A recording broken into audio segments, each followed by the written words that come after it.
In 2019, there was a soldier whose remains were returned to the land of Israel. His name was Zachary Bomo.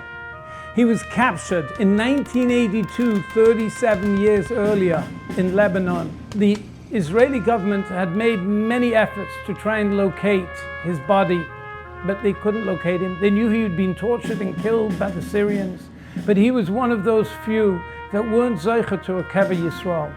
The Russian President Putin was able to negotiate with the Syrian President Bashar Assad, Yimach Shemoy, and they were able to get out his body. They brought it to Russia, they gave him a state funeral, and then they transported him to Israel, where he was given a tremendous levaya. At the levaya, the chief rabbi of Sfas was standing next to his sister as she was speaking to President Netanyahu. And she told over to President Netanyahu, she said, I want you to know, at every family simcha, at every get-together, there was a pall of hurt, of despair in the air of our home. We were angry. We were angry at the Israeli government. We were angry at you for not doing more to save our brother and bring him back l'Kever Yisrael. But I want to share with you, President Netanyahu, what took place a few months ago. We were at a Hanukkah, a get-together of the family, and I said to the family, let's have a good eye. Let's change it. We don't have anger. We don't have hurt anymore. President Netanyahu has a lot of high priorities on his desk. He can't do any more. He's not going to do any more. Let's just think positively. And look, we're here at the Kvura a few months later. And President Netanyahu said to her, let me share with you the other side of the story. He said, a few weeks ago, the Mossad was able to abort in Russia an incredible terrorist attack. And I knew that President Putin is going to call me up and he's going to ask me, what would you like in return? That's the way foreign governments work.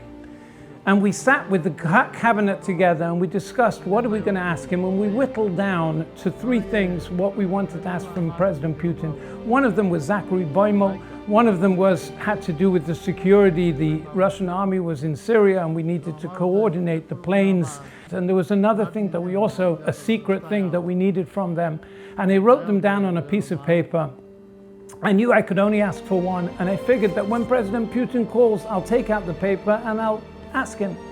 Well, I was in the middle of an important meeting and I was called out because President Putin was on the phone. And I took out my piece of paper and all I could see was the name of Zachary Boimo. That's all I could see. Everything else was a haze. So I said, Vladimir, I have a man from our country. His name is Zachary Boimo and he was killed by the Syrians. He's somewhere. Can you get him out? And there was silence on the end of the line. And Vladimir said, am I hearing correctly? You could ask me anything. You're asking me to get out one soldier that died 37 years ago. And Netanyahu said to him, he said, listen, Vladimir, you're not going to understand this, but yes, for us, every soldier is the heartbeat of the nation. Vladimir said to me, you know what? That one's on me. Ask something else. And we are here today. Look at the power of having a good eye. A good eye creates an energy and a force for good. When we have a good eye, we're changing the world around us for good.